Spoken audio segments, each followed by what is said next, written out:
Hello and welcome to episode number 1 of this series. In this series, we are going to implement clean architecture in an ASP.NET Core application. So this is the first episode. In this first episode, we are going to get everything set up for our project, and we'll dive into some key architecture concepts, and then we'll start modeling the core of our domain. I've got my notes folder here, and I have, a separate branch for each episode. You can get the source code of this series using the link in the description of each episode. I'm going to open up episode number 1, and I'm going to continue from here. So as I said, this is episode number 1. Let's quickly go over our goals for today. So as you can see, what we are going to do are these. So first, we'll get a solid understanding of clean architecture principles. Next, we'll set up our .NET solution, making sure our projects are separated correctly. Finally, we'll define the foundational domain models for our order and customer entities. Now, what is clean architecture? Let's talk about, clean architecture a little bit. So, clean architecture at its core, it's, a set of principles designed to help you build software that's easy to maintain, test, and evolve over time. And if you want a much deeper dive into this topic, I have a whole other playlist on my YouTube channel called Clean Architecture in C#.NET that you should totally check out. And this is the playlist that I am talking about, Clean Architecture in C#.NET. Make sure you check it out, and you will learn a lot by watching the videos in this series. Now, for now, here are the key principles that you need to know when it comes to clean architecture. First, independence of frameworks. So this means that our business rules shouldn't be tied to any specific database, UI, or external tool. Number 2, testability. Our core logic, our domain and application layers should be easily testable without needing a database or a UI. Number 3, separation of concerns. We divide our system into distinct layers like domain, application, and infrastructure, each with its own responsibility. Last but not least, the dependency rule. According to clean architecture, inner layers like our domain should never depend on outer layers like our infrastructure or UI. All dependencies, as they say, should always point inward.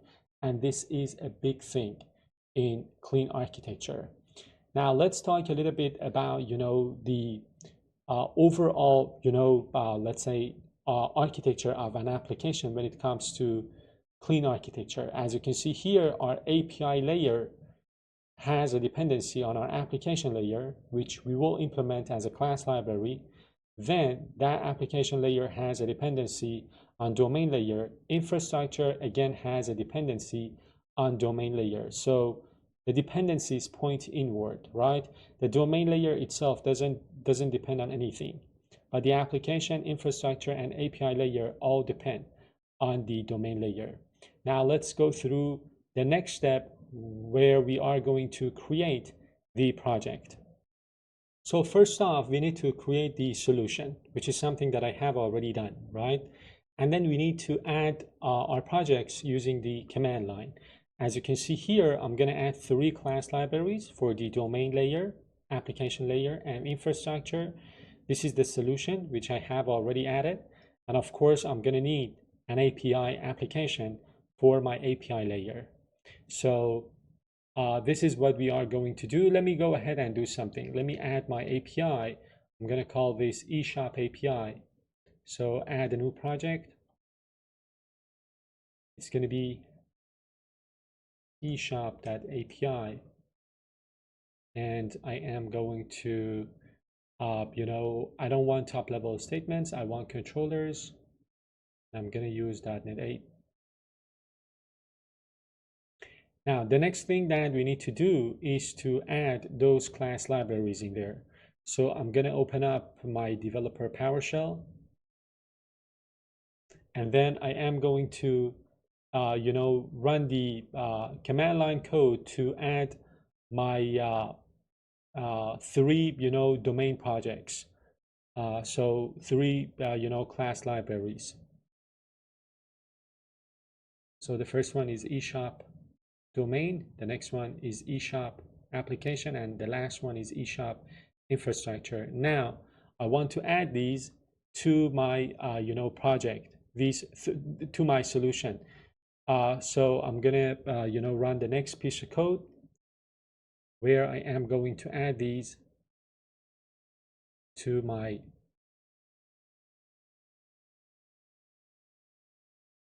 project. Let me go ahead and run it one more time.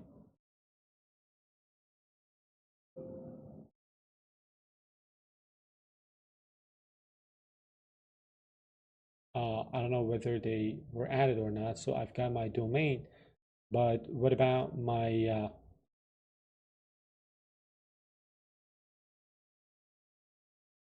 my eShop dot application, and then the infrastructure. I'm going to add the infrastructure as well. So these are added now. So I've added the, the application layer, the domain layer, and the infrastructure layer. By the way, I need to change the target framework in these projects to .NET 8 for now. I'm not using .NET 10 in this tutorial. So I'm going to save everything, and now I'm good. Now let me get back to my notes. So I already added the, projects. Now the next step is to add some project references. So I need to, add these project references based on what we discussed above about the, direction of the dependencies. So again, I'm going to go and open up my developer PowerShell, and I'm going to add these references. Nice. So get back to my notes again, and let's talk about, our domain model. So right now we have added the dependencies. As I told you, all the dependencies are pointing inward. The API, the infrastructure, these two layers reference the application layer, which in turn references domain. So the domain layer, which is the core of clean architecture, has no dependencies on anything else, right? So that is perfect. Now let's continue talking about our domain model. And eShop.domain is the, class library where we are going to add our and, model our domain. So let's start talking about, modeling our domain in this project, eShop.domain. So we'll be using two very key concepts from DDD, or domain-driven design: value objects and entities. Let's talk briefly about value objects. And as I told you, if you want to know more about value objects, you can check out this, course that I told you about. So let's talk about, value objects. So value objects are objects defined solely by their data. So they don't have a unique identity. For example, an address isn't a unique thing in itself. Two addresses are considered the same if all of their properties, like a street, city, zip code, are identical. To make this work, it's crucial to implement value equality, not reference equality. So this means we have to override the equals method as well as the get hash code method. And here an example of an address, value object. So as you can see, we are using this interface, equatable of address, the type, right? And then we've got, some properties, and we are overriding the equals method, and we are, overriding the, this is the, equals method, and we are, overriding this version, which takes an address as an input, and then we are overriding the get hash code, and optionally you can override the two operators as well. So what I am going to do now is to add this, to my project. So basically to the, domain project, we are going to add a folder, not the application. I'm going to call this folder value objects,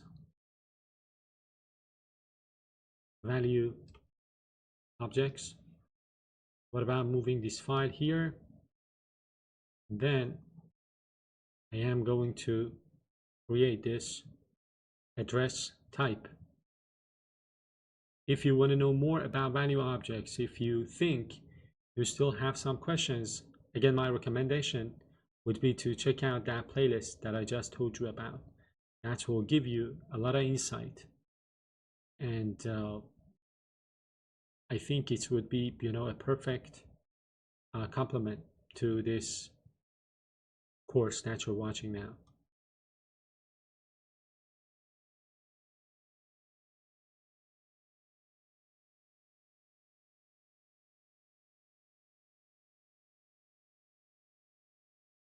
So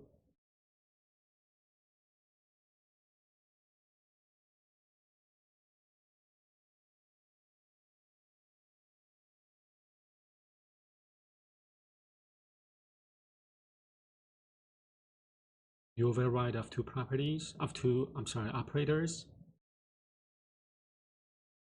I need to make some changes, by the way, to this code file.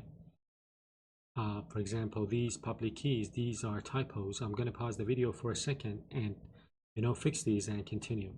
So this is now my first value object. I'm going to remove this using statement. This is part of my domain model, right? Now the next thing that we want to do, let's talk about what this does, by the way, so that we kind of get a better sense of what is happening here. So as you saw, we kind of created this simple type called address, and this is a value object. So this means that two instances of this type, two addresses, are considered to be equal if they have the same values in their properties. So we can use collections and dictionaries that rely on hash codes when we want to use value objects, and this is this perfectly aligns with the principles of DDD, domain driven design, where value objects are considered to be immutable and equality is based on the content, not on reference. So that's one value object that we developed. One thing that I want to point out, and it's like a pro tip, and that's it. I mean, the thing is that if your project uses .NET 5 or later, you can use C# record types for value objects. So you can simply define your address like this, and this is a perfect value object. This is a one-liner, right? One-liner code, and this automatically gives you immutable properties, value-based equality, and so many other cool features. So it's a much cleaner way to create value objects, and I highly recommend using records if your project targets .NET 5 or later and you want a concise and clean code for value objects. But in this case, we decided to go with classes. Maybe in future episodes I will refactor this value object to use records. Now let's continue talking about entities. Entities, again, is the next important concept when it comes to domain-driven design and clean architecture. So in contrast to value objects, entities are objects that do have a unique identity, right? So this identity persists even if the entity's properties change over time. So we need to kind of persist the entity of our objects, and that's a big thing when it comes to creating entities. The identity is important. So as you can see here, each entity has a unique identifier, which is implemented sometimes as a GUID or integer, and that identity helps us distinguish one instance of an entity from another one. So when it comes to entities, we're not concerned with the values inside the properties. What we consider is the reference or the identity of those entities. Mutable state, This means that entities usually have properties that can change over time, but their identity can remain intact or constant. But with value objects, when you change the values instead of properties, you're basically getting a new instance of that property. Life cycle. So entities have their own life cycle and can be created, updated, or deleted independently. This is very important. Now, one example in our domain could be, a customer. A customer is an entity, and an order is another entity. They have their unique identifier, as I said, sometimes implemented as GUIDs or integers, and they can, the values instead of their other properties can change. Now, why would we need to have entities? So we have value objects. What about entities? The model concepts where identity matters, such as, for example, users, orders, customers, products. In such cases, we should use entities because entities allow us to track changes over time while maintaining references between related objects. And entities, of course, encapsulate business rules that are related to their identity and state. And in this case, I am going to create, an entity called customer. And as you can see here, we have this, customer who has an ID, a name, a reference to our value object, and then we've got a list of orders, and then we encapsulate that list as an I-read-only collection. We've got our, constructor, and of course we've got one simple method called add order. Again, I'm gonna reiterate, if you want to know more about domain modeling, the perfect course and playlist would be this one, Clean Architecture in C#, because I have, elaborated a lot on the concepts that I am, talking about here. So for example, in this case, we can refactor this, constructor and create a, factory method. I'm not going to do this right now because I have so many things to cover. But if you want a more in-depth and verbose discussion about clean architecture, I highly recommend checking out this playlist. Anyway, let's go to our domain.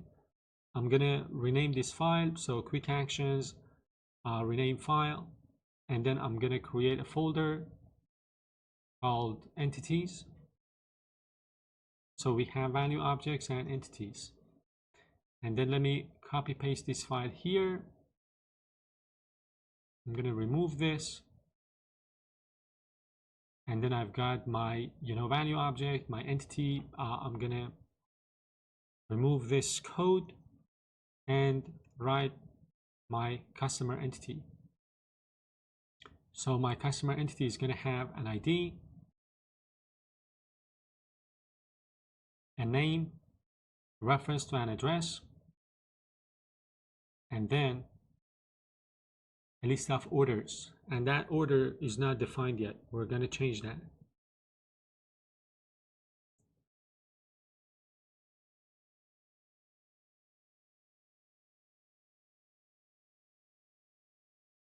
So that needs to change to order. And the order is something that we will define in a minute. So my notes. Let's talk about one more important, concept when it comes to domain-driven design or clean architecture, aggregates and aggregate roots. So the thing is that, after a while, your entities can get complex. So we organize them into aggregates, and an aggregate is like, a cluster of related domain objects, so entities and value objects that we treat as one single unit. And the main entity in that cluster is called the aggregate root, right? So again, think of aggregates as a collection of related, entities and value objects, and the root, entity in that aggregate is called the aggregate root. An aggregate root is the only thing that external objects can interact with.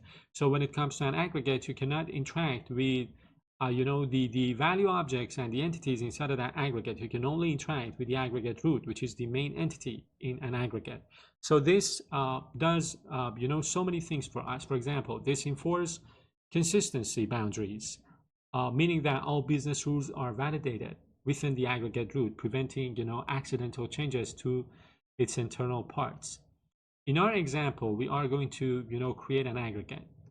But before we do that, before we create this aggregate called order, why do you think it's important? Again, as I said, it is important because it enforces consistency boundaries, it prevents accidental changes to internal objects outside of the root, and it simplifies the persistence of an aggregate when it comes to saving an aggregate to the database. Now, as I said, in our case, we are going to create this order aggregate. As you can see, we've got a couple of properties. We've got this list of order items, which is something that we need to create, and we've got this constructor. So what I am going to do now inside of my entities, first I'm gonna rename this to customer, and then I am going to create a folder called aggregates.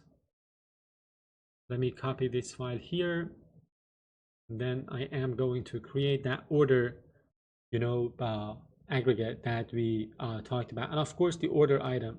So we need the order item as well as the order. Let's first create the order aggregate.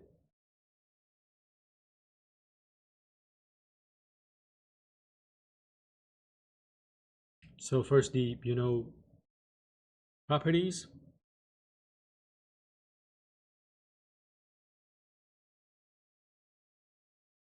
We need to create the order item in a minute.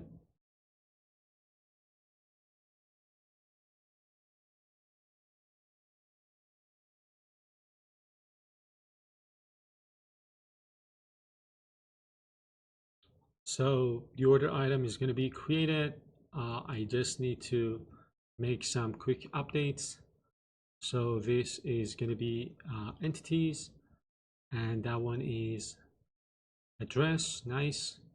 Now I need to rename the file to order.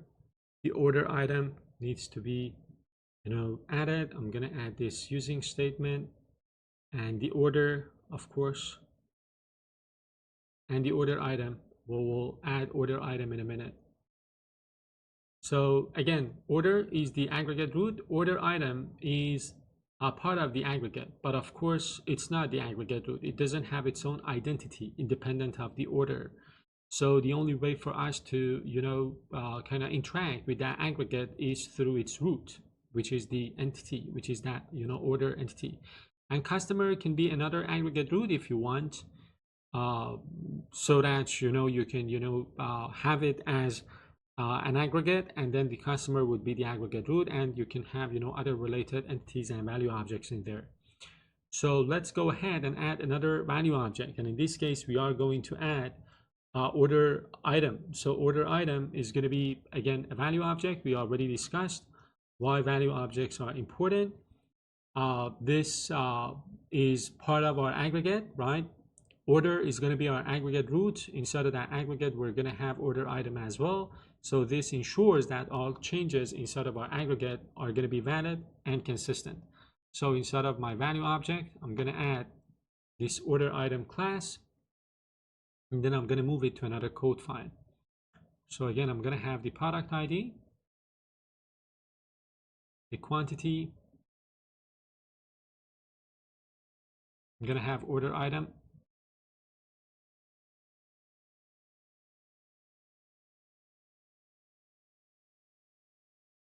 That's it. Let me move it, its own code file, move type to order item. Now let's get back to the notes and continue talking about another concept. So finally, in this episode, we'll define a basic interface for our order repository. So this interface goes again in the domain layer because it represents a contract that our application needs without caring about how that contract is implemented in the infrastructure layer. So remember, your interfaces, like for example, I order repository, they go inside of your domain project, and then in your infrastructure you're gonna implement these. So here inside of my domain, I'm gonna create a folder called interfaces. And I am going to add this file here, change this to interfaces, remove this code file altogether, and add this, interface.